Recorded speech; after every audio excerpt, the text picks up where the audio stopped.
දරුවනි අපි අද සාකච්ඡා කරන්නේ ශ්‍රී ලංකා ගිණුම් කරන ප්‍රමිතාංක 2 ප්‍රමිතිය යටතේ තොග පාඩමට අදාළව අවසාන එකකය. දැනට ඒක ගණනාවක් තුළින් සිද්ධාන්තමය කරුණු සහ අභ්‍යාස අධ්‍යයනය කළා මෙම අවසාන එකකය. හොඳයි බලමු අභ්‍යාසක 22 මම ගණන කියවන වරක් අහගන්න. වයි සමාගමේ 2013 අප්‍රේල් 1 දින ගබඩාවේ තිබූ කිසියම් භාණ්ඩයක තොග ප්‍රමාණයක් හා ඒකක 750ක් බවත් ඒකකයක පිරිවැය රුපියල් 4ක් බවත් ඔබට සඳහන් කර ඇත.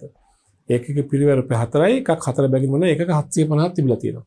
තවද මෙම තොග සම්බන්ධව වර්ෂ තුන ලැබීම් හා නිකුත් කිරීම දත්ත ඔබට දෙනවා. ලැබීම් ටික එක ළඟට දෙනවා, නිකුත් කිරීම ටික එක ළඟට දෙනවා.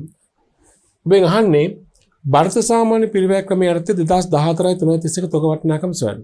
මේ ආයතනයේ ගබඩාවෙන් තොග නිකුත් කිරීම සඳහා මිල කිරීමේ ක්‍රමයේ වශයෙන් භාවිත කරන්නේ ಭಾರತ සාමාන්‍ය පිරිවැය ක්‍රමය. ඔබ දන්නවා ಭಾರತ සාමාන්‍ය පිරිවැය ක්‍රමයේ යටතේ ඉතිරි තොග යම් දවසක තොග නිකුත් කිරීමක් කරනකොට නිකුත් කිරීම කරන්න හැම වෙලාවෙම තොගේ මොන මිලටද? ಭಾರತ භූ සාමාන්‍ය පිරිවැය මිලට.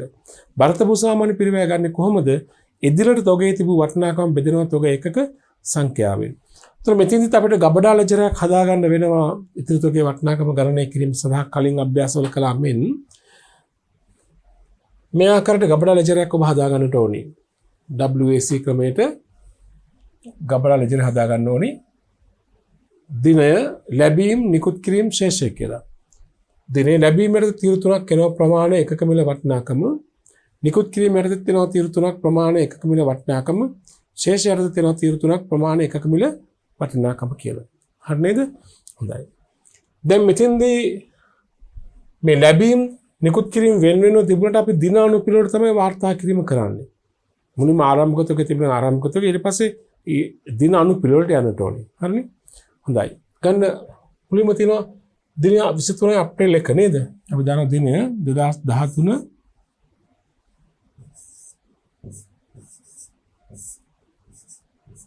4.1 ආරම්භක තොගේ තියෙන ඒකක ආරම්භක ශේෂයෙන් ප්‍රමාණය 750යි එකක් රුපියල් 4යි කියලා කිව්වනේ. එන වටිනාකම කීයද? 3000යි. ඊළඟට බලන්න ආසන්නතම දින ලැබීම්ද නිකුත් කිරීමද? ලැබීම් තියෙනවා 5යි 10යි නිකුත් කිරීම තියෙන 6යි කියලා නේ. ලැබීම් 5යි 10යි. දිනේ 5යි 10යි. ලැබීම් තියෙන ප්‍රමාණය 1500ක්. එකක් රුපියල් කීයද? 5යි. ඒතර 5 වැඩි කිරීම 1500 කියන්නේ 7500යි. දැන් ශේෂය කීයද වෙන්නේ බලන්න. ප්‍රමාණය 750 1500 2250යි. කලින් පාඩමේ කළා මේ අධ්‍යයනය කරන ආකාරය නේද? වටිනාකම කලින් 3000යි දැන් 7500යි. ඒතර 10500යි. හරි. බලන්න ඊළඟට දුන්න ලැබීමක්ද නිකුත් කිරීමක්ද? ලැබීමක් තියෙන 6යි 18 නිකුත් කිරීමක් තියෙන 6යි 11. එහෙනම් දිනේ 6යි 11 දාන්න මුලින්ම. නිකුත් කිරීම තියෙන 1.875. දැන් හොඳටම හිතන්න දැන් නිකුත් කරන සාමාන්‍ය පිරිවැය යටතේ. සාමාන්‍ය පිරිවැය යටතේ තොගේ කොපමණ ප්‍රමාණයක් නිකුත් කළත් එකම මිලකට දෙන්නේ නේ. අපි කිලිම ප්‍රමාණය 875කට දාන්න පුළුවන්. හැබැයි දැන් 875 වටිනාකම හොයාගන්න එකක මිල. එකක මිල වෙන්නේ ಭಾರತ භූ සාමාන්‍ය පිරිවැය නේද? ಭಾರತ භූ සාමාන්‍ය පිරිවැය පොඩ්ඩක් ගණනය කිරීමක් කරලා හොයාගන්න ඕනේ. මෙහෙමයි ගන්න එක. මම පාලින් කරන්න පෙරට මෙහෙම. හිතමු දැන් මම හොයන්නේ කොහොමද අපි 6 11 නේ.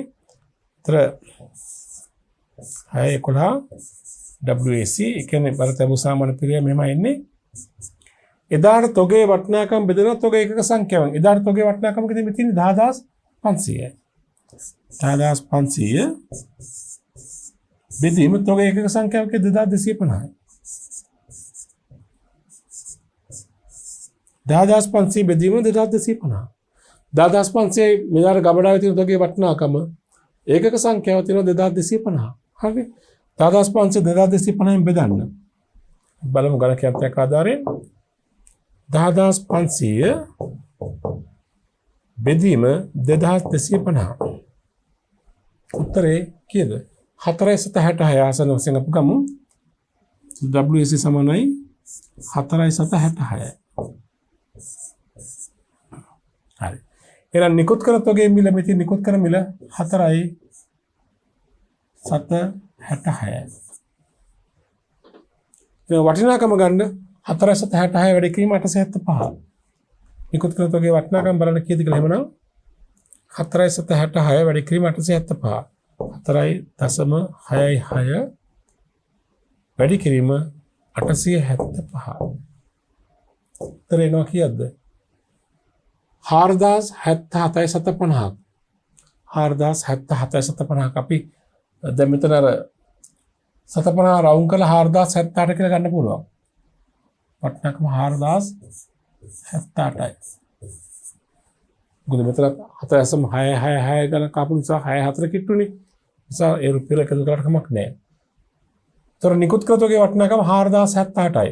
එහෙනම් ඉතිරි ශේෂය බලන්න 2200 ඒකක සංඛ්‍යාව 2250 ඍණ 875.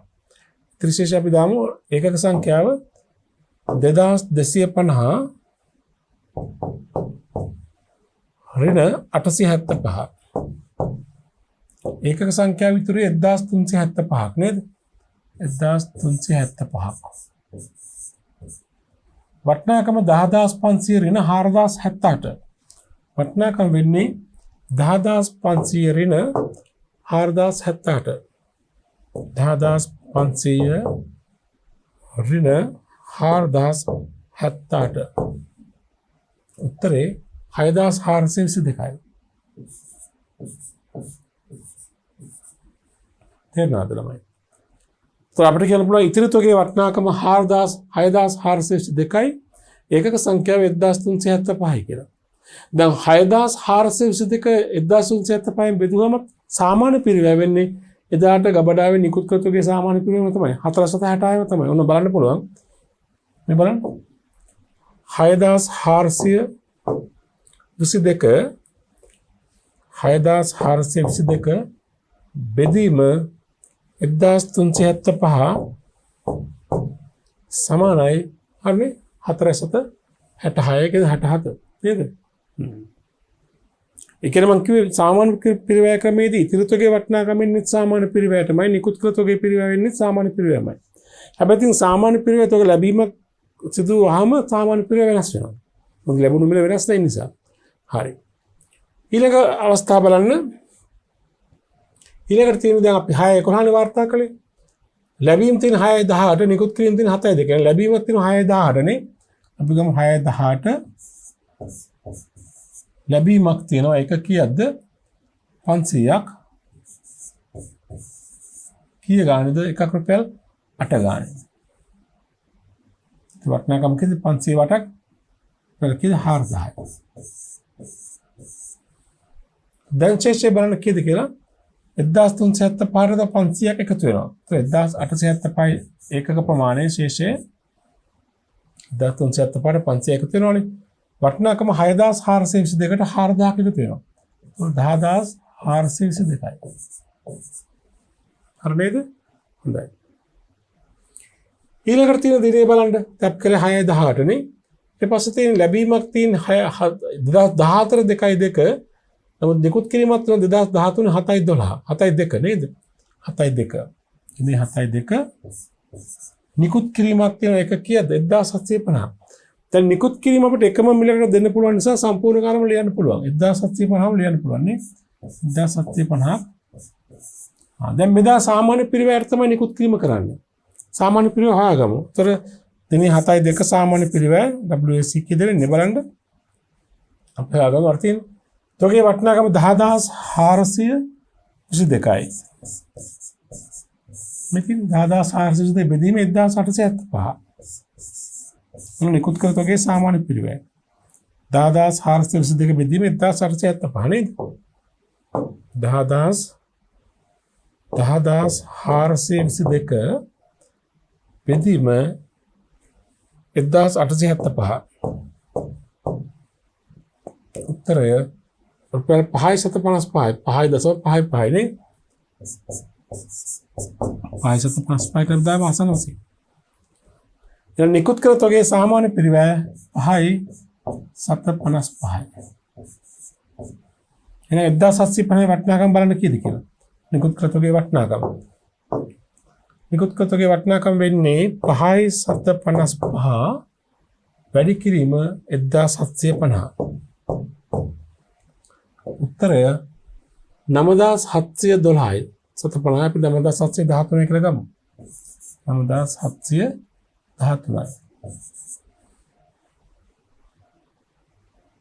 તો ඉතුරු තුගේ බලන්න ශේෂය හා වටිනාකම ශේෂයේ ප්‍රමාණය හා වටිනාකම කීයද ප්‍රමාණය බලන්න 1875න් 1750ක් අඩු කරන්න.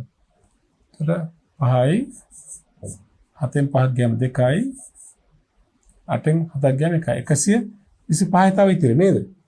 1875 තිබුණා පෙර දිනේ 1750ක් නිකුත් කළා. දැන් තියෙන ඒකක සංඛ්‍යා 125 වටිනාකම 10422කින් අඩු කරන්න කීයද? 9713ක් නේද? 10422 ඍණ 9713 උත්තර වෙනවා 709ක්. ඔය 709 125 බෙදුවම ආයි 555ක් සාමාන්‍ය පිරිවෙ වෙනවා. අන්න නේද? හොඳයි. ඒ අපි 7.2 ඊළඟ දිනේ බලන්න. ලැබීමක් තියෙනවා 2014 2.12 නිකුත් කිරීම 2014 2.18 ගමු ලැබීම නේද? 2014 2.12 හොඳයි. මේ 2014 නේ 2.12 ලැබීම් තියෙන ඒකක 2500ක් ඒකකයක් රුපියල් 7 ගානේ 2500 වැඩි කිරීම 7 කීයද 17500ක් නේ 10500 ලැබීම් වල වටිනාකම නේද 2507ක් නේ දැන් බලන්න ශේෂය ප්‍රමාණය කීයද කලින් දවස් 125යි දැන් 2500ක් ආව වෙන ප්‍රමාණය 2625යි වටිනාකම කලින් දවසේ 709යි දැන් 10500ක් ආවා 10500 709 එකතු කරන්න 9යි 0යි 7යි 5යි 12යි එකතුනේ 8යි 1යි 18209 නේද 10500 709 එකතු කරාම 18209 හරි ඊළඟ දිනය පෙබරවාරි 18 නේ 2.18 නිකුත් කිරීමක් තියෙනවා එකක 1900ක් සම්පූර්ණ ප්‍රමාණය දෙන්නගෙන 1900 නිකුත් කිරීම නිකුත් කරන මිල හොයා ගන්න ඕනේ පිරිවේ බලතබු සාමාන්‍ය පිරිවේ හොයාගමු දැන් අපි හොයාගමු බලන්න බලතබු සාමාන්‍ය පිරිවේ කීයද කියලා ඉන්නේ එදාට ඔගේ වටිනාකම කී 18209 බෙදන්න වෙනවා එදාට ඒකක සංඛ්‍යාව තියෙනවා 2625ක් නේ 18209 බෙදීම ඒකක සංඛ්‍යාව 2625 බලමු කීයද කියලා 18209 බෙදීම 2625 උත්තරය 6.93ක් නේද 6.93ක් 693ක් නේ 693ක් කියලා දාගන්න 693ක් වටිනාකම බලන්න එකේ 693 වැඩි කිරීම 1900 693 වැඩි කිරීම 1900 උත්තර වෙනවා 13167ක් හරිද හරි ඊට පස්සේ බලන්න ශේෂය ප්‍රමාණය ගන්න ඕනේ මුලින්ම ප්‍රමාණය කී දෙන්නේ 2625න් අඩු කරන්න ඕනේ 1900ක්. તો 2625න් 1900ක් අඩු කරාම කීයද 725 නේ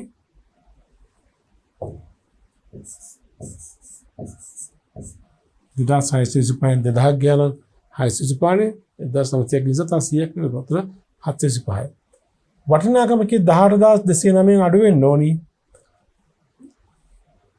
13167ක් පෙර දිනේ වටිනාකම තියෙනවා 18209ක් ඍණ 13167ක් අද වටිනාකම වෙනවා 5042ක්. හරිද? ඉතිරි තොගේ වටිනාකම 5042යි ඒකක සංඛ්‍යාව 725යි. බලන්න ඒක 5042 725 බෙදුවාම සාමාන්‍ය පිරිවෙන 6.93ට ආසන ගණක් එන්න ඕන. බලමු වෙනවද කියලා.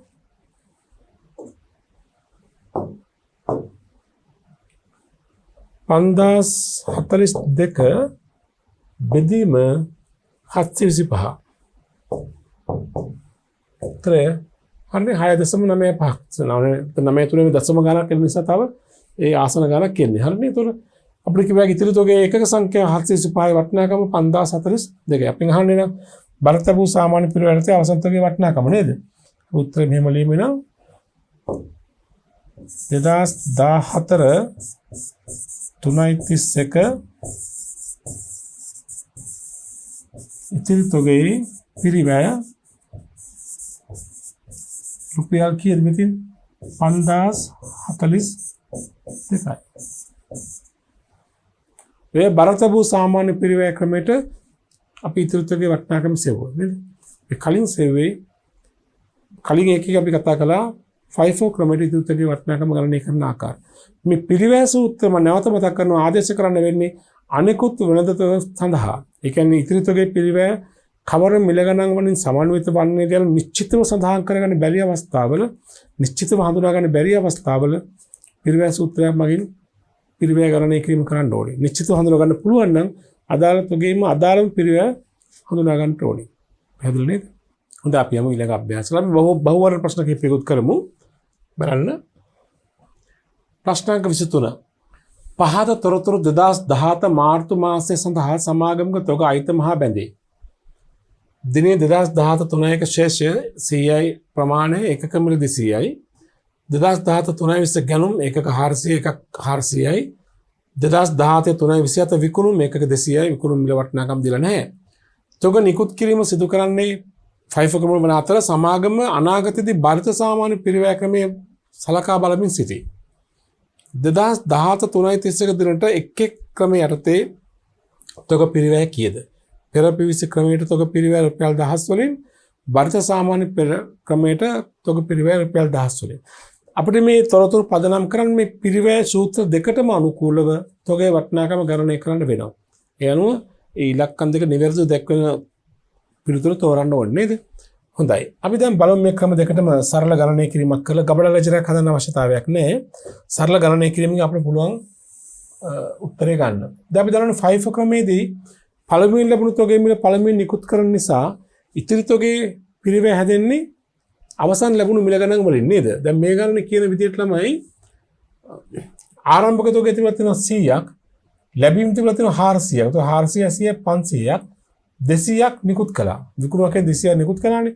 දැන් ගබඩාවේ තොග එක කීයක් තියෙනවද? 300ක්. හරිනේ? 100ක් ආරම්භයේ තිබුණා 400ක් ලැබ ගැනුම් 500යි නිකුත් කිරීම 200යිනේ. දැන් ගබඩාවේ ඉතිරි තොග එකක සංඛ්‍යාව කීයද? 300යි.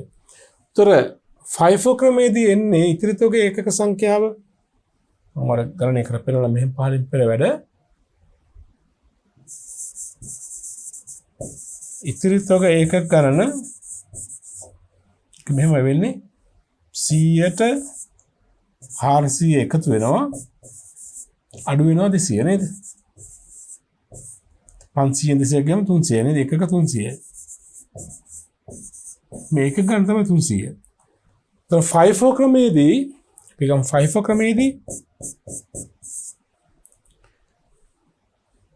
පළමුවෙන් ලැබුණු තොගේ මිල පළමුවෙන් නිකුත් කළානේ දැන් 200ක් නිකුත් කළා මේ 200 මිල වෙන්නේ ආරම්භක 100 යනවනේ ඒ කියන්නේ 200 මිල 100 යනවා ඊට පස්සේ 400 මිල 400ක් ආවේ ඒකිනුත් 100ක් ගිහින් තියෙන්නේ එහෙනම් FIFO ක්‍රමයේදී ඉතිරි තොගේ එකක 300 හැදෙන්නේ මිල කීයද රුපියල් 400 ගන්නේ तर FIFO मिल 400 ගානේ එකක 300යි.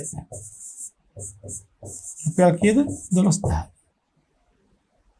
400 වල ක්‍රීම 300. 1,20,000 නේ. FIFO ක්‍රමයට මිල වෙන්නේ 1,20,000. 10 වලින් කිව්වම 120යි. හරිද? FIFO. ඊළඟ WAC ක්‍රමයට මිල වෙන්නේ කීයද? WAC ක්‍රමයට තොග නිකුත් කළා නම් ඒක ඉතිරි තොගේ දැන් තොග නිකුත් කළ තියෙන මාර්තු 27 නම් ඉතිරි තොගේ වටිනාකම වෙන්නේ කීයද උතර? ඉතිරි තොගේ වටිනාකම වෙන්නේ මෙතන 100ව 200ක් තිබුණා. තොග වටිනාකම ගන්න බෑ. තොග වටිනාකම බෙදීම තොගේ එක සංඛ්‍යාවනේ. ඒකට මෙහෙමයි 5 WSC ක්‍රමයට වෙන්නේ. මිල වෙන්නේ මෙහෙමයි. අපි ඉස්සලම ගන්න එපා බර්තබු සාමාන්‍ය මිල නේද? ඒකට ආරම්භක තොගය තිබුණා එකක කීයක්ද? ආරම්භක තිබුණා එකක 100ක් 200 ගන්න නේද? මෙහෙම ගන්නවා 100 වැඩි කිරීම 200 ධන ඊට පස්සේ 400 ගන්න 400ක් ආවනේ 400 වැඩි කිරීම 400 මේ උත්තරේ බෙදන්න ඕනේ ඒකක සංඛ්‍යාවක 100 400 500 හරි කොට වැඩි කිරීම ඉතිරි තොගේ 300 නේ මේම කරා මේ උඩ උත්තරේ යට උත්තරේ බෙදුවම වෙනවා තොගේ එක එක සාමාන්‍ය පිළිවෙල වැඩි කිරීම එකක 300 මේක තව සුළු කරලා බලමු 100 වැඩි කිරීම 200 20000යි ධන 400 වැඩි කිරීම 400 1,60,000යි බෙදීම 500 නේද? අදම් බලන්න සුළු කරලා 20000යි 1,60,000 කියන්නේ 1,80,000යි 1,80,000 බෙදීම යට 500 360යි તો ඒකක සාමාන්‍ය පිරිවැය හරිද? ඒක වැඩි කරන්න ඕනේ 300 වැඩි කිරීම 300 උත්තර 1,08,000යි හරිද? මේක සුළු කරලා වැඩි කිරීම ආයි 300 නෝනේ ඒකකනේ උත්තර 1,08,000යි අගබින්දුර කපුම 108යි එහෙනම් ඔන්න උත්තර දෙක 5 ක්‍රමයට ගියා නම් ඉතිරි තොගේ පිරිවැය වෙන්නේ 120යි බරදබු සාමාන්‍ය ක්‍රමයට ගියා නම් ඉතිරි තොගේ පිරිවැය වෙන්නේ 108යි 120යි 108 දහස් වලින් 120යි 120 5 මෙතන තියෙන 90නේ මෙතන 120 108 මෙතන පිළිතුරු අංක 4 නිවැරදි නේද? පිළිතුරු අංක 4 නිවැරදි හරි උත්තරේ පිළිතුරු අංක 4 මේ තොගේ 5 ක්‍රමයට අගය කරලා නම් උත්තර 1,20,000යි අතන 1,08,000යි බරතබු සාමාන්‍ය පිරිවැය ක්‍රමයි හරි නේද? හරි ඊළඟ ප්‍රශ්නේ බලන්න ප්‍රශ්න 24 මම කියවන්න ප්‍රශ්න අහගන්න පහත තොරතුරු 2015 මාර්තු මාසය සඳහා සමාන තොග අයිතමයකට අදාළ වේ. සමාන තොග පවත්වා ගන්න ආයතනයකට මෙන්න මේ තොරතුරු අපිට දෙනවා. දිනේ විස්තරයේ ප්‍රමාණය එකක මිල. 2015 මාර්තු 1 ශේෂ 10යි 1.60යි. මාර්තු 20 ගැනුම් 3000යි 1.80යි. මාර්තු 31 විකුණුම් 2000යි විකුණුම් දීලා නැහැ. සමාගම තොග නිකුත් කිරීම සඳහා පෙරපිවිසි පෙරපිට ක්‍රමය කියන්නේ FIFO ක්‍රමයේ භාවිතා කරයි. 2015 3.31 දිනට ඒකක ශුද්ධ ප්‍රලබ්ධයාගේ රුපියල් 70යි. LKS දෙක තොග ප්‍රමිතිය අනුව 2015 3.31 දිනට තොගේ පිරිවැය සහ මූලතත්ත්ව ප්‍රකාශන නිරූපණය කළ යුතු තොගේ ධාරණ වටිනාකම කොපමණද? තොග පිරිවැය සූත්‍රයෙන් ගන්න ඕනි. ධාරණක කියන්නේ මූලතත්ත්ව ප්‍රකාශනයේ පෙන්වුම් කරන තොගේ ධාරණය කියන්නේ තොගේ අවමාගය. ඒ කියන්නේ පිරිවැය හෝ ශුද්ධ ප්‍රලබ්ධක දෙකෙන් අවමාගය. තොග පිරිවැයෙන් ලියහැරීම අඩු කර පසු වගේ නේද? හරි. බලමු උත්තරේ කොහොමද එන්නේ කියලා. ඉස්සරහම 5 ක්‍රමයට තොගේ පිරිවැය ගන්න ඕනේ නේද? මෙතින්ද මෙහෙම කරන්න පුළුවන් අපිට මුලින්ම ඉතිරි එකක සංඛ්‍යාව ගත්තොත් මෙහෙම එන්නේ 1000ක් තිබුණ ආරම්භක තොගය ධන 2000ක් තියෙනවා 3000ක් තියෙනවා ගැනුම් ඍණ විකුණුම් 2000යි නේද? ඒතර 10යි 3000යි 4000යි 4000න් 2000ක් ගියාම කීයද? 2000 එකක 2000යි. ඉතිරි ඒකක සංඛ්‍යාව නම් 2000යි. तो 5 ක්‍රමයට මිල කීයද? 5 ක්‍රමයට මිල වෙන්නේ දැන් තොග 2000ක් නිකුත් කරානේ. පරණ මිල වල මුලින්ම නිකුත් කරානේ 60 ගානේ 10 ලැබුණු 10 නිකුත් කරලා ඉවරයිනේ. ඊට පස්සේ 80 ගානේ 3000ක් තියෙනවා 3000න් 2000ට 10ක් ගියානේ. මේ ඉතිරි 2000 අනිවාර්යයෙන්ම සකස් වෙලා තියෙන රුපියල් කී ගානේද? 80 ගානේ. ඉතිරි 5 ක්‍රමයට මිල වෙන්නේ 80 වැඩි කිරීම 2000. මේ ඉතිරි තොගේ 2000 එකක 2000 අනිවාර්යයෙන්ම තියෙන මේ අන්තිමට ලැබුණු මිල වෙන්නේ 80න්. 80 වැඩි කිරීම 2000 කියන්නේ කීයද? 1,60,000යි. 10 වලින් ගත්තාම 160යි. 5 මිල නම් 160යි. तो शुद्ध प्रलब्धगे වෙන්නේ एक शुद्ध प्रलब्धगे 70යි නේ 70 වැඩි කිරීම 2000 ඒ කියන්නේ 1,40,000යි 10 වලින් නම් 140යි මෙන්න පිරිවැය මෙන්න शुद्ध प्रलब्धगे අපෙන් අහන්නේ මොකද්ද මූල තත්ත්ව ප්‍රකාශනයේ අවසන් තෝගේ පිරිවැය හා මූල තත්ත්ව ප්‍රකාශනයේ පෙන්වුම් කළ යුතු වගේ පිරිවැය 1,60,000යි शुद्ध प्रलब्धगे 1,40,000 නම් මූල තත්ත්ව ප්‍රකාශනයේ පෙන්වන 100 කීයද 1,40,000 කියන 140,000 වලින් එහෙනම් හරි උත්තරේ පිරිවැය 160යි ධාරණගේ 140යි 160යි 140යි පිරිවැය 160 වෙනත් ධාරණගේ 140යි පිළිතුරු අංක 4 නිවැරදි මේ තියෙන්නේ පිරිවැය 160යි හරිනේ ධාරණයි කියන්නේ අවමගින් 140 නේ පිළිතුරු අංක 4 නිවැරදි එනවා නේද හොඳයි ප්‍රශ්නක 25 හා 26 සඳහා පිළිතුරු සැපයීමට මෙන්න මේ තොග පිළිබඳ තොරතුරු භාවිත කරන්න කියලා කියනවා. දිනේ විස්තරයේ ප්‍රමාණය ඒකක මිල. ආරම්භ ශේෂය ඊළඟ ගැනුම් ඉතිරි ශේෂය. 2000 ජනවාරි 21 දින හා ජනවාරි 31 දින අතර තොග එකක 11000ක් නිකුත් කරලා තියෙනවා. ජනවාරි 21යි 31 අතර තොග එකක 11000ක් නිකුත් කරලා තියෙනවා. ඒ කියන්නේ නිකුත් කිරීම කළා තියෙන්නේ ජනවාරි 20 පස්සේ කියන්නේ. තොග නිකුත් කිරීම සඳහා බරත වූ සාමාන්‍ය මිල ක්‍රමයේ භාවිත කළේ නම් 2010 ජනවාරි 31 තොගේ පිරිවැය කීයද? එතන ප්‍රශ්න 25. 26 තොග නිකුත් කිරීම සඳහා FIFO ක්‍රමයේ භාවිත කළේ නම් ජනවාරි මාර්තු 31 දින අවසන් වසරේ විකුණු පිරිවැය කීයද? කෙටි ප්‍රශ්න දෙකක් අහන්නේ. මේ තොරතුරු අපිට දීලා බරත වූ සාමාන්‍ය පිරිවැය ක්‍රමයට තොග නිකුත් කළා නම් තොග ඉතිරි තොගේ පිරිවැය. FIFO ක්‍රමයට තොග නිකුත් කළා නම් තොග නිකුත් කිරීම මිල කළා නම් විකුණු තොගේ පිරිවැය නේද? හරි. අපිට උත්තර මෙහෙම ගන්න පුළුවන්.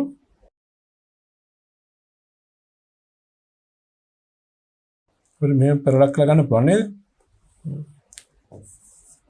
WAC ක්‍රමයට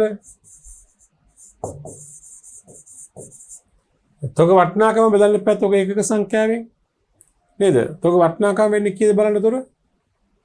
දැන් මෙහෙම ගන්න තොග වටිනාකම බෙදීම තොග ඒකක සාමාන්‍ය පිරිවැය වෙනවා වැඩි කිරීම ඉතිරි තොගනේ. ඉතිරි ඒකක.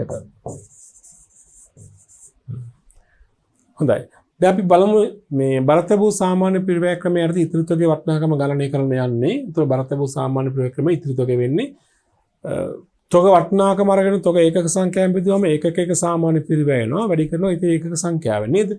හරි. ඒතර බලන්න තොග වටිනාකම වෙන්නේ මෙන්න මේ ඉලක්කම් වල වටිනාකම. ඒතර බලන්න තොග වටිනාකම වෙනවා ආරම්භක ශේෂය 2000 වැඩි කිරීම 50. 2000 වැඩි කිරීම 50 කියන්නේ ලක්ෂයයි.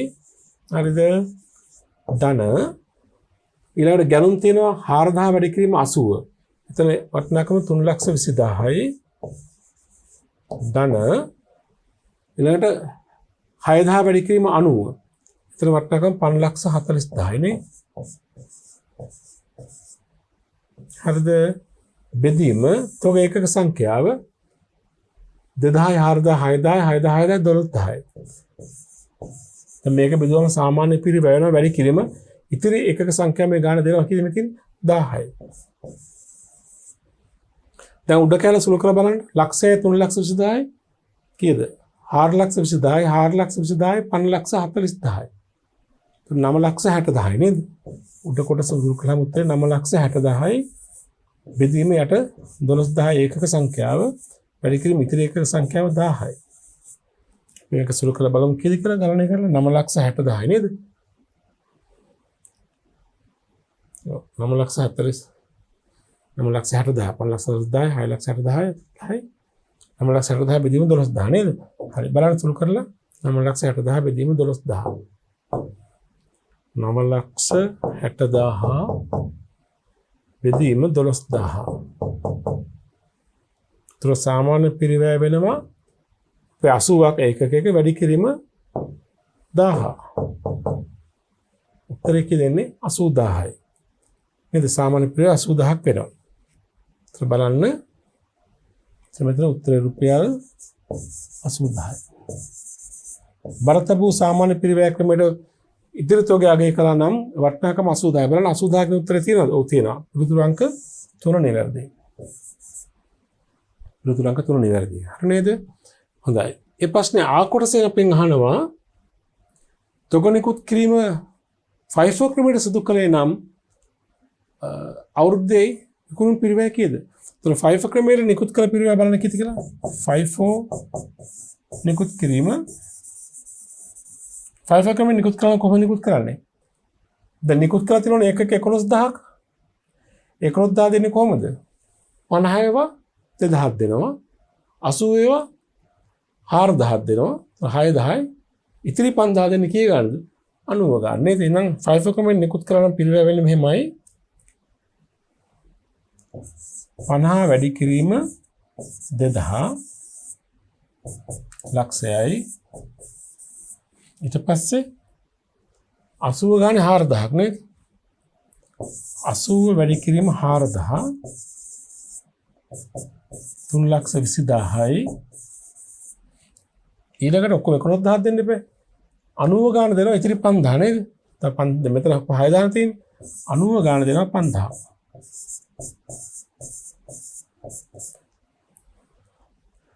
හරිද? තොර අන්තිම 5 ඔක්කොම 11000 දෙන්නේ මේ 2000 4000 6000 5000 11000 නේද? තොර 50000 9ක්. උතර 4,50,000යි නේ. 90 වැඩි කිරීම 50000 නේද? එහෙනම් මේ ක්‍රමයට තොග නිකුත් කළා නම් නිකුත් කළ තොගේ පිරිවැය වෙන්නේ නැත්නම් විකුණු පිරිවැය වෙන්නේ මේ එකතුව. 6 2 7යි 4 4 8,70,000යි.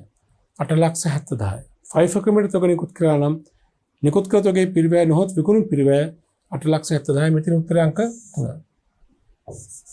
අංක 3. පැහැදිලි නේද? හොඳයි. අපි ඊළඟට බලමු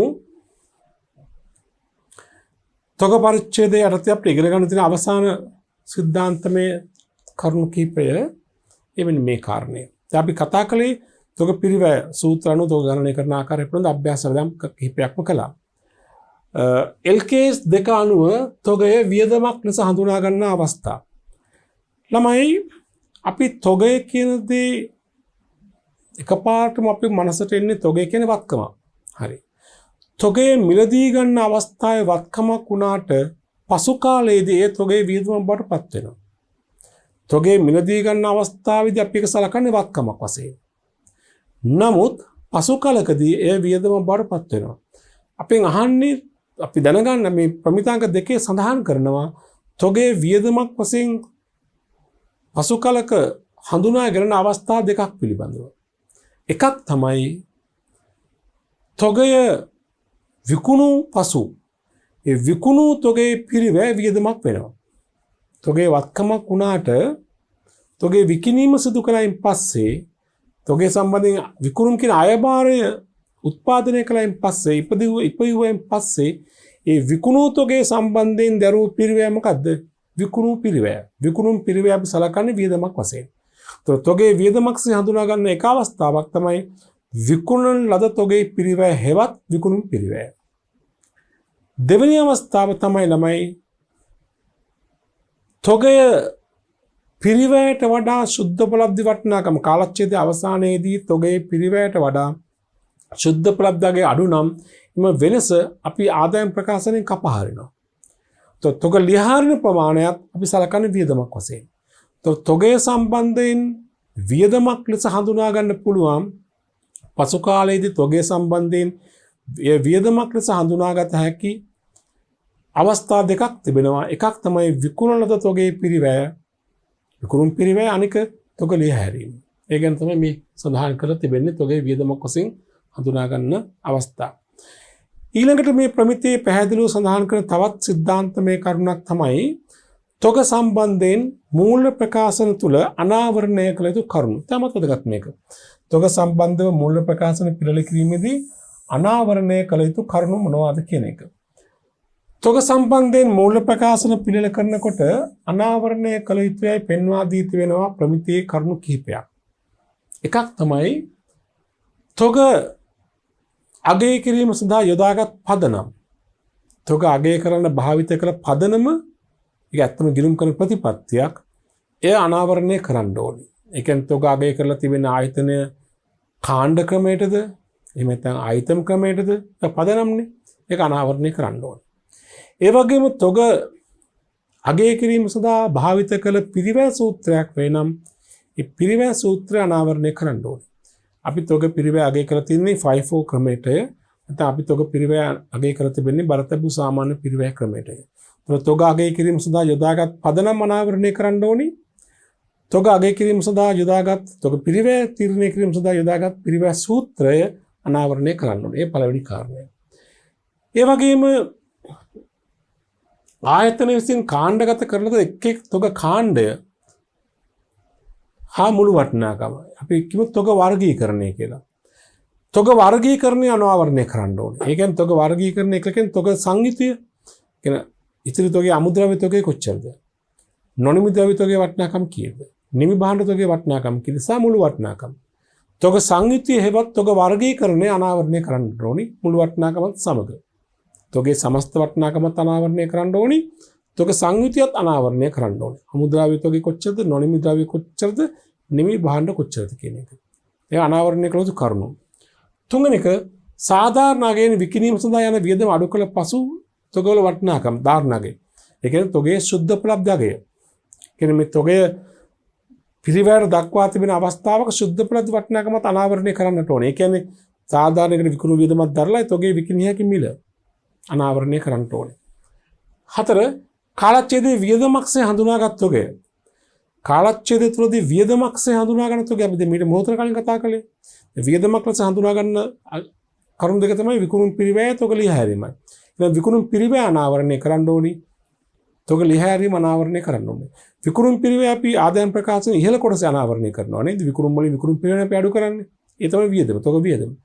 පහළ කොටස අනාවරණය කරනවා වෙනත් වියදමක් වශයෙන් තොග ලියහැරීමක් තිබේ නම් තොග ලියහැරීම. ඒවා අනාවරණය කරන්නට ඕනේ. ඊළඟට සුද්ධ උපලබ්ධ අගයට තොග ගණනය කිරීමේදී වර්ෂය තුළ වියදමක් ලෙස ලියහල ප්‍රමාණය. කියන්නේ තොග වියදමක් ලෙස හඳුනාගත ප්‍රමාණය තමයි කියන්නේ. දැන් ඉස්සල කාර්යයක් මේක සඳහන් වුණා. වියදමක් ලෙස හඳුනා ගන්නකොට තොග ලියහල ප්‍රමාණයත් වියදමක් ලෙස අපි හඳුනා ගන්නවා. ඒ නිසා මතක තියාගන්න තොග සම්බන්ධයෙන් අනාවරණය කළ යුතු කරුණු වශයෙන් අපිට කියන්න පුළුවන් මූලික වශයෙන් තොග අගය කිරීම සඳහා යොදාගත් පදනම්, තොග අගය කිරීම සඳහා යොදාගත් පිරිවැය සූත්‍ර, තොග සංයුතිය, තොග වශයෙන් තොග වියදමක් ලෙස හඳුනාගත් තොග අනාවරණය කිරීම කළ යුතුයි. පැහැදිලිද? හොඳයි. ඊළඟට කතා කරනවා මෙහෙම ව්‍යාපාරයක් තොගේ වඩාත් වැදගත් වීමට හේතු.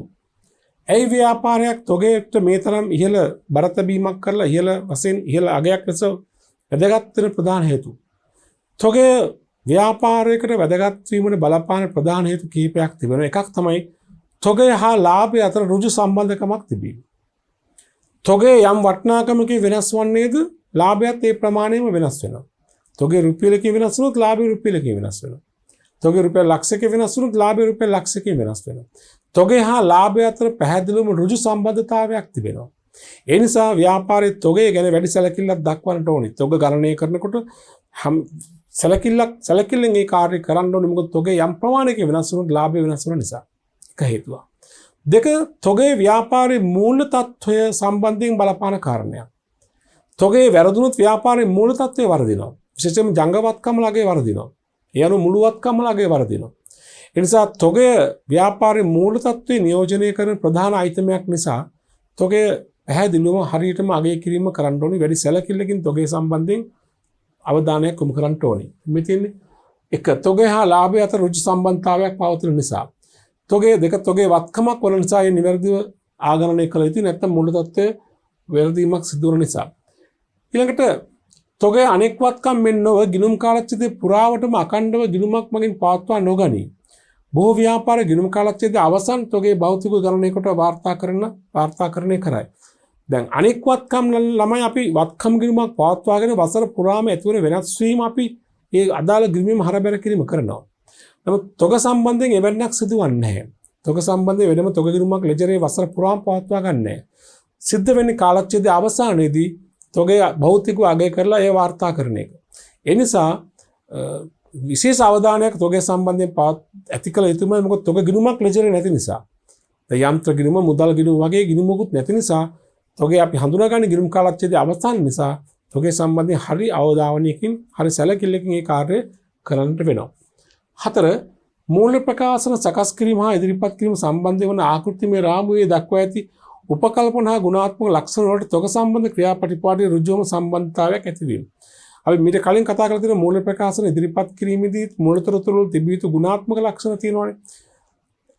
අදාළ බව, විශ්වසනීය බව, සසඳිය හැකි බව, ඉතින් ගියාම සත්‍යාපනය කළ හැකි බව වගේ ගුණාත්මක ලක්ෂණ ආරක්ෂා කිරීමට නම් තොග සම්බන්ධව නිසි ක්‍රියාපටිපාටියකට අනුව තොග සම්බන්ධයෙන් වාර්තා තබා ගනිමින් අදාළ දේවල් සියල්ලම නිවැරදිව සිදු කළොත් තමයි අර මූලතොරතුරු වලින් උසස් ගුණාත්මක ලක්ෂණය ගුණාත්මක තත්ත්වය අපිට නිරූපණය කරන්න පුළුවන් කමක් තිබෙන්නේ. තොග සම්බන්ධයෙන් හරියාකාරව ගිණුම් කරන ක්‍රියාපටිපාටියක් අනුගමනය කරලා නැත්නම් තොග පාලනයක් නිසාකාරව සිදු කරලා නැත්නම් අපිට මූල ප්‍රකාශන මගින් තොග සම්බන්ධ නිවැරදි තොරතුරු ඉදිරිපත් කිරීමක් කරන්න බැරි වෙනවා. මෙන්න මේ කාරණා නිසා ව්‍යාපාරයකට තොගේ ඉතාමත් වැදගත් සාධකයක් වෙනවා. තොගේ හා ලාභය අතර සම්බන්ධයක් තිබෙන නිසා, තොගේ වත්කමක් වන නිසා, මූල තත්ත්වයේ නිවැරදිව දැක්වීම නිසා, තොගේ සම්බන්ධයේ වසර පුරාම අඛණ්ඩව තොග ගිණුමක් පවත්වා නොගන්නා නිසා, මූල තොරතුරු තත්ත්වය ගුණාත්මක තත්ත්වය ඉහළ නංවා ගැනීමට තොගේ කියන සාධකීය ඉතා වැදගත් කරුණක් වන නිසා තොගය ගිණුම් කරන ඉතාමත් වැදගත් සාධකයක් වෙනවා. හොඳයි. අපි ඊළඟට බලමු තොගේ සම්බන්ධයෙන් ගිණුම් කරන්නේදී අනුගමනය කළ ඇති විකල්ප ක්‍රම දෙකක් තියෙනවා. අපේ රටේ භාවිතා කරන එක් ක්‍රමයක් වුණාට තොග සම්බන්ධයෙන් ලෝකයේ ගිණුම් තැබීමේ ක්‍රම දෙකක් තියෙනවා. එකක් අපි කියනවා අඛණ්ඩ තොග ක්‍රමය, අනිත් එක කාලච්ඡේද තොග ක්‍රමය. කාලච්ඡේද තොග ක්‍රමය තමයි අපි අනුගමනය කරන්නේ. ඒ කියන්නේ ගිණුම් කාලච්ඡේදයේ අවසානයේදී තොගේ භෞතික වශයෙන් හඳුනාගෙන එය ගිණුම් ගත කිරීම. ඒක තමයි කාලච්ඡේද තොග ක්‍රමය කියන්නේ. තව ක්‍රමයක් ලෝකේ ක්‍රියාත්මක වෙනවා අඛණ්ඩ තොග ක්‍රමය කියලා. අඛණ්ඩ තොග ක්‍රමයේදී වෙන්නේ තොග ගිණුමක් වසර පුරාටම තියාගන්නවා. තොග කියලා ගිණුමක් අර අනික් වත්කම් වගේ වසර පුරාටම තොග ගිණුමක් තියාගන්නවා. එතකොට තොග ආරම්භක තොගේ ලැබීම් නිකුත් කිරීම හැම වෙලාවෙම තොග ගිණුමට හරබැර කරනවා. හැබැයි මේ ක්‍රමයේ අඛණ්ඩ තොග ක්‍රමයට තොග ගිණුමක් පවත්වා ගනිමින් එය ක්‍රියාත්මක කරන්න පුළුවන් කමක් තිබෙන්නේ දියුණු රටවල. ඒ කියන්නේ තොග සම්බන්ධයෙන් සියල්ල තොරතුරු පරිගණක ජාලයකට සම්බන්ධ කර තියෙන ව්‍යාපාරවලට පමණයි තොග ගිණුමක් අඛණ්ඩ තොග ක්‍රමය භාවිතා කරන්න පුළුවන් වෙන්නේ. ඒ කියන්නේ තොග නිකුත් කර හැම වෙලාවකම තොග ගිණුමට එක හරබැර වෙන විදිහට වාර්තා කරන්න පුළුවන් වෙන්නේ තාක්ෂණයේ වශයෙන් ඉහළ රටවල. හැම රට ව්‍යාපාරයකම ඉහළ තාක්ෂණයක් අනුගමනය කරන අවස්ථාවක අඛණ්ඩ තොග ක්‍රමය භාවිතා කරන්න පුළුවන්. නමුත් සියලු ව්‍යාපාර ආයතන ලෝකේ රටේ තියෙන සියලු ව්‍යාපාර ආයතන පරිගණක තාක්ෂණයේ ඒ අදාළ ක්‍රමයේ තාක්ෂණය භාවිතා කරන්නේ නැත්නම් අපිට අඛණ්ඩ තොග ක්‍රමය භාවිතා කරන්න අපහසුයි. ඒ නිසා ලංකාව වගේ දියුණු වෙමින් පවතින රටවල් භාවිතා කරන්නේ කාලච්ඡේද තොග ක්‍රමය. ඒතර කාලච්ඡේද තොග ක්‍රමයේදී වෙන්නේ භාණ්ඩ ලබා ගත්තාම ගැනුම් ගිණුමට ඇතුළත් කරන එක. ගැනුම් ගිණුම තමයි තොග ගිණුම වගේ පවත්වා ගන්නෙ. ආරම්භක තොගේ වෙනම තියෙනවා, ගැනුම වෙනම තියෙනවා, විකුණු තොගේ පිරිවැය වෙනම ගන්නවා. ඒතර වෙළඳ වසර අවසානයේ ආදායම් ප්‍රකාශනයේ වෙළඳ ගිණුමෙන් තමයි විකුණු තොගේ පිරිවැය ගණනය කරන්නේ. අවසන් තොගයට ඇතුළත් කරනවා. ඒ තමයි අපි මේ සාමාන්‍යයෙන් භාවිතා කරන ක්‍රමේ කාලච්ඡේද ක්‍රමය. අඛණ්ඩ තොග ක්‍රමය නෙමෙයි. නමුත් අඛණ්ඩ තොග ක්‍රමයකුත් ලෝකේ ක්‍රියාත්මක වෙනවා. අපි අනුගමනය නොකලාට. ඒ අඛණ්ඩ තොග ක්‍රමයේදී නම් කෙලින්ම තොග ගිණුමෙන් අවුරුදු අවසාන තොගේ වටිනාකම එනවා. අර මුදල් ගිණුමේ ශේෂයෙන් මුදල් ගිණුමෙන් එනවා වගේ, ණයගති ගිණුමේ ශේෂයෙන් ණයගති ගිණුමෙන් එනවා වගේ, තොග ශේෂය තොග ගිණුමෙන් එනවා. නමුත් අපි අනුගමනය කරන ක්‍රමයේ කාලච්ඡේද ක්‍රමය නිසා අපිට තොගය අවුරුදු අවසානයේ වෙනම ගණනය කරලා වාර්තා කරන්න සිද්ධ වෙනවා. ඉතින් කාලච්ඡේද ක්‍රමය මේම ක්‍රමයේදී ව්‍යාපාරයක් අඛණ්ඩ තොග ගිණුමක් පවත්වා ගන්න නොයන අතර ගිණුම් කාලච්ඡේද අවසානයේ තොගේ භෞතිකව ගණනය කර ගිණුම් වලට ඇතුළත් කරයි. අඛණ්ඩ තොග ක්‍රමය මෙම ක්‍රමයේදී භාණ්ඩ සම්බන්ධ තොග ගිණුමක් හෝ එක් භාණ්ඩ සම්බන්ධ වෙනම තොග ගිණුම් පවත්වා ගනී. මෙම ක්‍රමයේදී භාණ්ඩ ලැබීම හා නිකුත් කිරීම සමාන්තර ලෙස ලෙජරේ තොග ගිණුම යාවත් කාලන ක්‍රමයෙන් වාර්තා කරයි.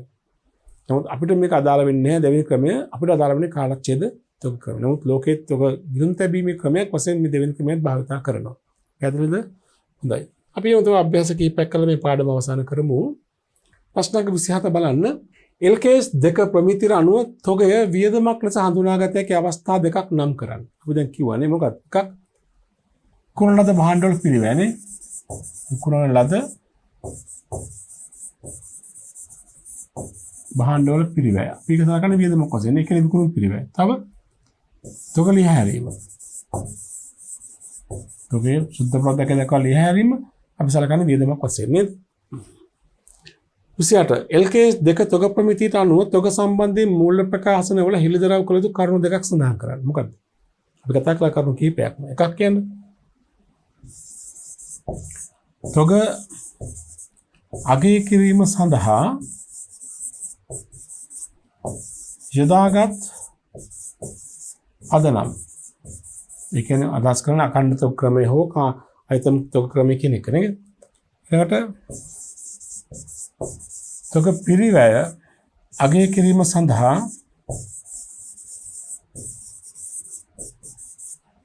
යොදාගත් පිරිවැය සූත්‍ර ෆයිෆර් ක්‍රමයේද ලයිෆර් ක්‍රමයේද කියන එක. හරි නේද? දැන් මේවා ඔක්කොම මේ දෙකම ගිණුම් කරන ප්‍රතිපත්ති.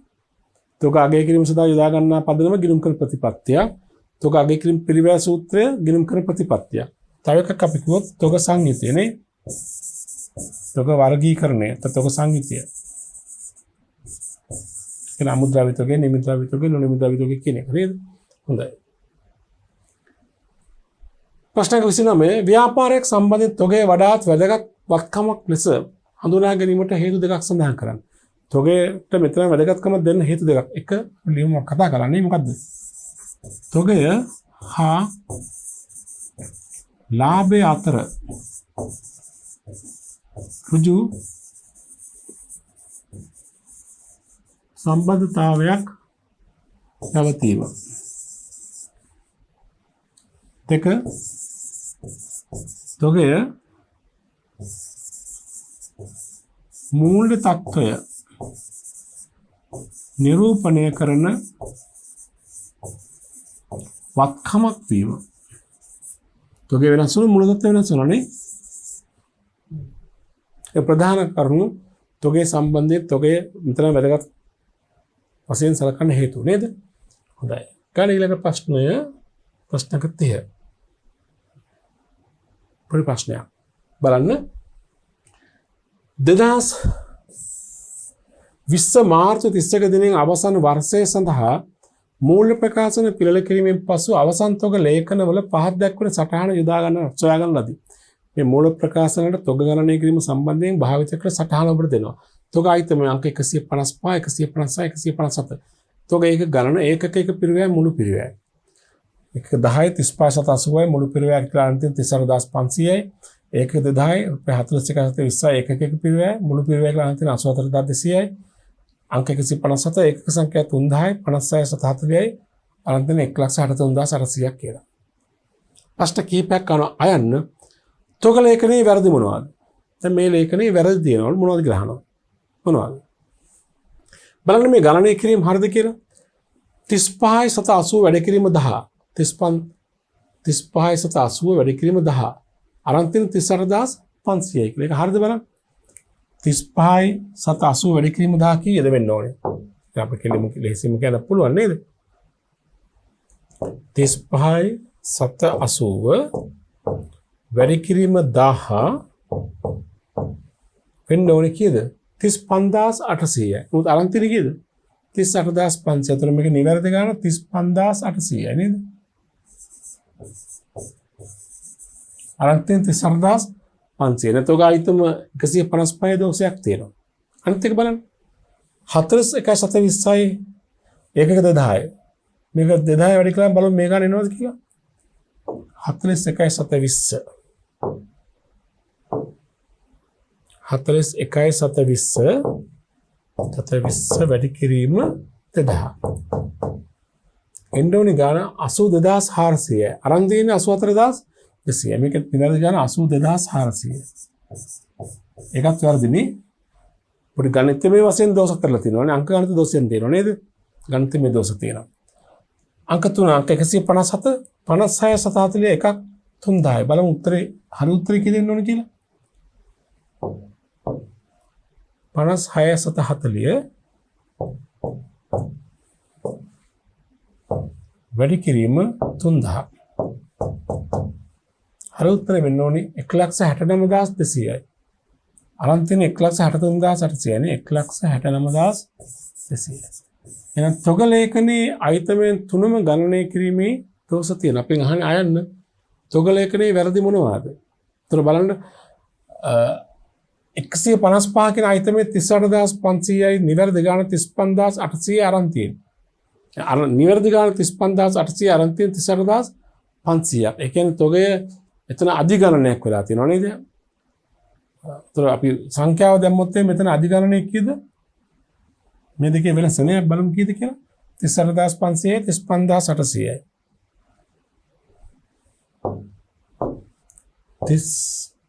38,500 තමයි අරන් තියෙන්නේ. ඍණ නිවැරදි ගණන 35,800. එතන අධිගණනයක් වෙලා තියෙනවා 2,700ක්. මෙතන වැඩියෙන් අරන් තියෙනවා 2,700ක් නේ. දෙවෙනි එක හරි ගණන 82,400යි අරන් තියෙන 84,200. ඒකත් අධිගණනයක් වෙලා තියෙනවා නේ. බලන්න කීයද කියලා දෙවෙනි එකේ අධිගණනය 84,200 ඍණ 82,400.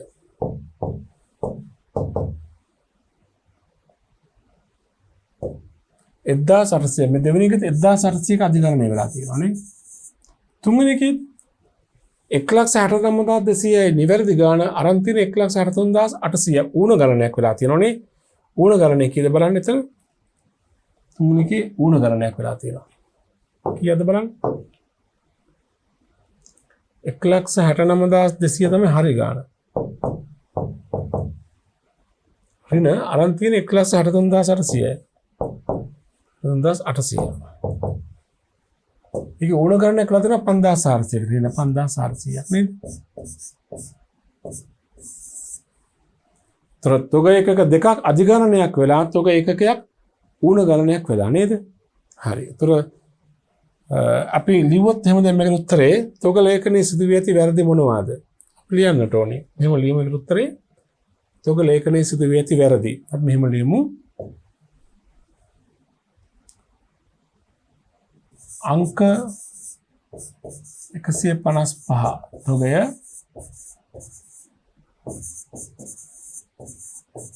අධිගණනය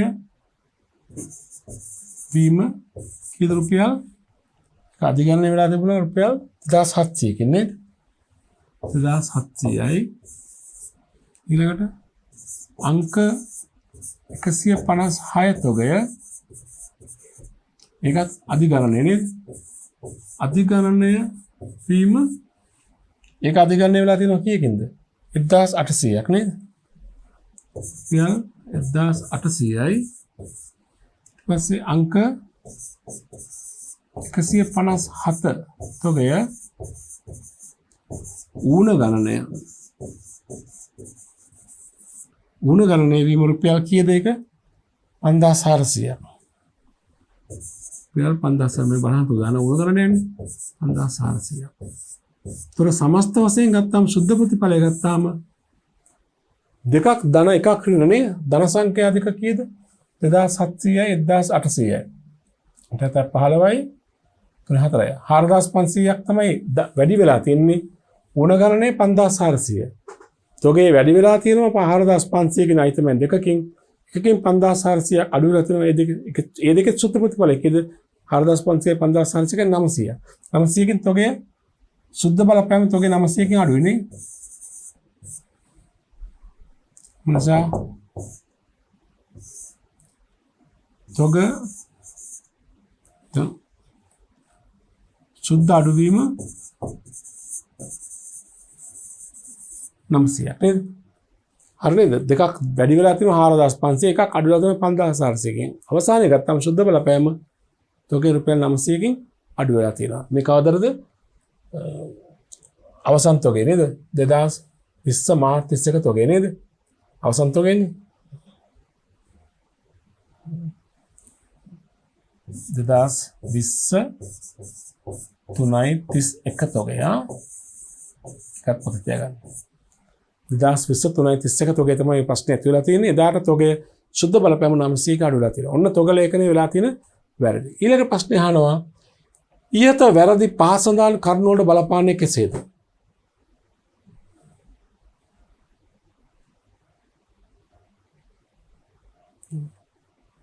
තමයි මෙතන පුංචි මුද්‍රණ දෝෂයක් තිබිලා තියෙනවා. මෙතන මේ 2020 නෙමෙයි මෙතන වෙන්න ඕනේ 2009 මම මේක වෙනස් කරනවා.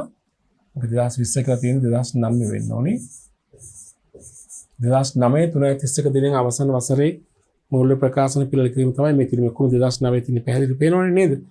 2009 වෙන්න ඕනේ. ඒ නිසා මෙතනත් අර උත්තරෙත් මම ඒක වෙනස් කරන්න ඕනේ. මේකත් 2009 වෙන්න ඕනේ 2020 නෙමෙයි.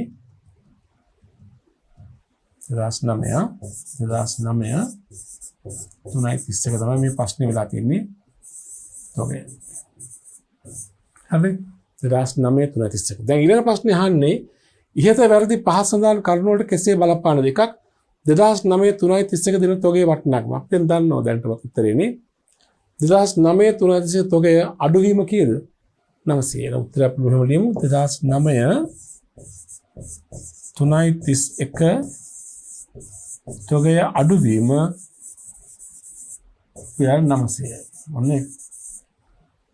ඒ තොගයේ බලපාන ආකාරය. මොකද කරුණු වැරදි තුනක් තිබුණානේ. වැරදි තුනේ බලපෑම නේද?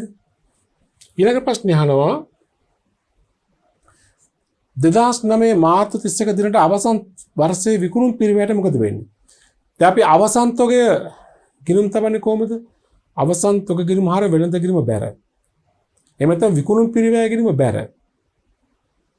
ඔතකොට අවසන් තොගයේ වශයෙන් දැන් අපි විකුණුම් පිරිවැය සෙවීමේදී අඩු කරනවනේ අවසන් තොගය. ආරම්භක තොගය ගැනුම් එකතු කරලා එන උත්තරේ අපි අවසන් තොගය අඩු කරනවානේ. දැන් අවසන් තොගයේ අඩු කරන උත්තරය අඩු කිරීම සඳහා ගන්න යොදා ගන්න ඉලක්කම අඩුයි. නියමිත ගානට අඩුයි. අවසන් තොගයේ අඩු වෙන අවසන් තොගයේ වටිනාකම අඩුවෙන් ගෙන තිබීම නිසා විකුණුම් පිරිවැය වශයෙන් ලැබෙන අගේ මොකද වෙන්නේ? වැඩි වෙනවා. අවසන් තොගයේ අඩු වෙනකොට විකුණුම් පිරිවැය වශයෙන් ලැබෙන උත්තරේ වැඩි වෙනවා. ආරම්භක තොගයේ ගැනුම් වල එකතු වෙන්නේ අපි අඩු කරන්නේ. අඩු කරනකොට අවසන් තොගයේ වශයෙන් අඩු කරන ඉලක්කම රුපියල් 900ක් අඩු වෙනින් දක්වලා තියෙනවා. ඒ ප්‍රතිඵලයේ විකුණුම් පිරිවැය රුපියල් 900කින් වැඩියෙන් දැක්වෙනවා. එහෙනම් අපෙන් අහන්නේ වසරේ විකුණුම් පිරිවැය. අතට ලියන්න උත්තරේ විකුණුම් පිරිවැය 900ක් වැඩි වෙයි. අවසන් තොග අඩු වෙන විකුණුම් පිරිවැය වැඩි වෙනවා. ඊළඟට පහනවා 2009 මාර්තු 31 දින අවසන් වසරේ දල ලාභය. දල ලාභෙට මොකද වෙන්නේ? දැන් විකුණුම් පිරිවැය 900කින් වැඩි වෙනවනේ. විකුණුම් පිරිවැය වැඩි වෙනකොට දල ලාභය අඩු වෙනවා. එහෙනම් අවසන් තොගයේ අඩුවීම නිසා සිද්ධ වෙන අනිත් ප්‍රතිඵලය මොකද වෙන්නේ? දල ලාභය අඩු වෙනවා. ලාභය අඩු වෙනවා. ඒක මගේ තොගය හා ලාභය අතර රුජු සම්බන්ධකමක් තියෙනවා කියලා. තොගේ නිවැරදිව ගණන් බලන එක නේකනේ. දැන් මෙතන තොගේ 900ක් අඩුයි ගණන් තියෙනවා. ඒ නිසා අවසන් තොගේ අඩුයි. ඒ නිසා විකුණුම් පිරිවැය වැඩි. ඒ ලාභය 900ක් අඩුයි. දල ලාභය අඩු වෙනවා නේද? ඒතර උත්තරේ දල ලාභය 900ක් අඩු වෙයි. ඊළඟ ප්‍රශ්නේ අහනවා 2009 මාර්තු 31 දින අවසන් වසරේ සුද්ධ ලාභය. දල ලාභය 900ක් අඩු වෙනකොට දල ලාභය අරගෙන යනවා සුද්ධ ලාභයට.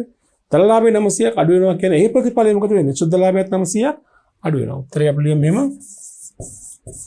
සුද්ධ ලාභය 900ක් අඩු වෙයි. පේනවනේ එක වරදක් නිසා වෙනදී තොගේ යම් වටිනාකමක වෙනස් වන්නේ නේද? දල ලාභයත් වෙනස් වෙනවා සුද්ධ ලාභයත් වෙනස් වෙනවා විකුණුම් පිරිවැයත් වෙනස් වෙනවා. හරි නේද? ඔන්න ඔය ප්‍රශ්නට අදාළ පිළිතුර තව තියෙනවා. 5 2009 මාර්තු 31 දිනට ජංගවත්කම් මොකද වෙන්නේ? අවසන් තොගේ 900කින් අඩු වෙන්නේ. අවසන් තොගේ ගිණුම් තමයි අවසන් තොගේ ගිණුම හර වෙළඳ ගිණුම බැර. වෙළඳ ගිණුමට යා යුතු ප්‍රමාණය නිසා තමයි විකුණුම් පිරිවැය වැරදුනේ, දල ලාභය වැරදුනේ, ඒ වගේම ලාභය සුද්ධ ලාභයත් වැරදුනේ. අනිත් පැත්තෙන් අවසන් තොගේ අපි හර කරනවනේ තොගේ ගිණුමට. තොගේ ගිණුමට හර කරන ප්‍රමාණය ජංගවත්කම් වල දානවා. දැන් තොගේ ගිණුමට හර කරන ප්‍රමාණය 900ක් අඩුවෙන් යන්නේ. ජංගවත්කම් වල යා යුතු තොග ප්‍රමාණය 900ක් අඩු වෙනවා. ජංගවත්කම් මොකද වෙන්නේ? අඩු වෙනවා නේද? ජංගවත්කම්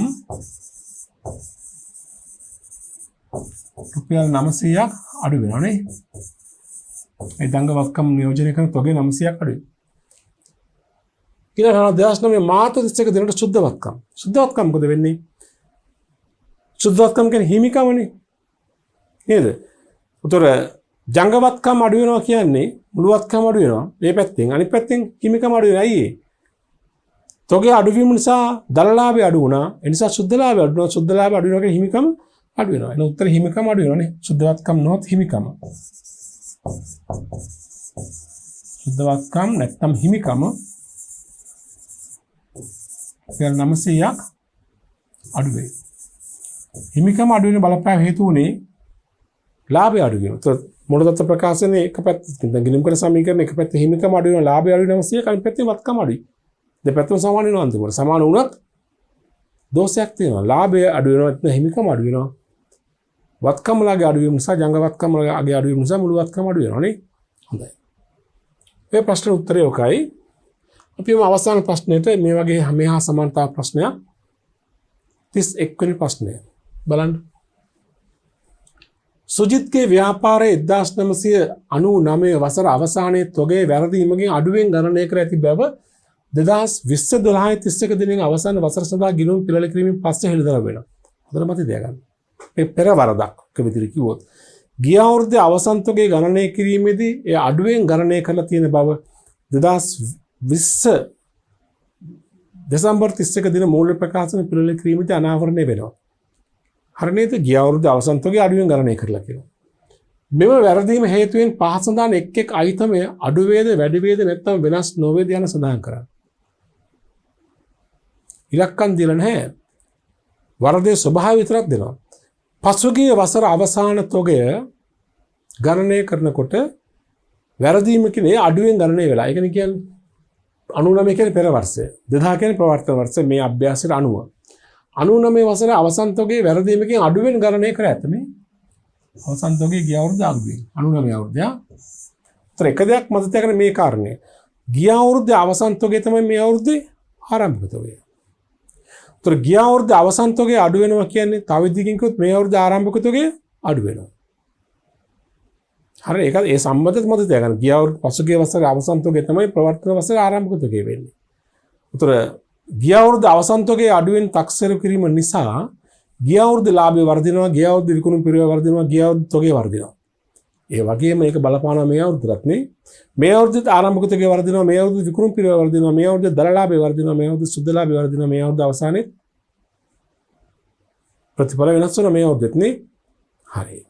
දැන් අපෙන් අහනවා මේ වරද නිසා, කියන්නේ 99 අවුරුද්ද තොගේ අඩුවෙන් ගැනීම නිසා මේ එක් අයිතමයන් බලපාන ආකාරය අහන්නේ. මුලින්ම 2000 වසර ආරම්භක තොගේ මොකද වෙන්නේ?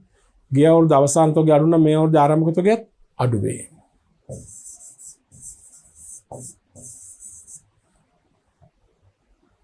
දෙක 99 වසර ගිය අවුරුද්දේ විකුණු 99 කියන්නේ ගිය අවුරුද්දේ විකුණු පිරිවැය. ගිය අවුරුද්ද අවසන් තොගේ අඩුයි. අපි ඉස්සලා ගානෙත් කළා මතක ඇතිනේ. ගිය අවුරුද්ද අවසන් තොගේ අඩුයි. ඒ නිසා ගිය අවුරුද්ද විකුණු පිරිවැය මොකද වෙන්නේ? අවසන් තොගේ අඩු කරනගෙන අඩු වෙන විකුණු පිරිවැය වැඩි වෙනවා නේ. විකුණු පිරිවැය ගිය අවුරුද්ද විකුණු පිරිවැය වැඩි වෙයි. ඊළඟට 99 වසරේ සුද්ධ ලාභය. 99 වසර කියන්නේ ගිය අවුරුද්දනේ. ගිය අවුරුද්ද අවසන් තොගේ අඩුයි කියන්නේ ගිය අවුරුද්ද විකුණු පිරිවැය වැඩි. ඒ කියන්නේ ගිය අවුරුද්ද දල ලාභය අඩුයි. ගිය අවුරුද්ද දල ලාභය අඩුයි කියන්නේ ගිය අවුරුද්ද සුද්ධ ලාභයත් අඩුයි. සුද්ධ ලාභය අඩු වෙයි.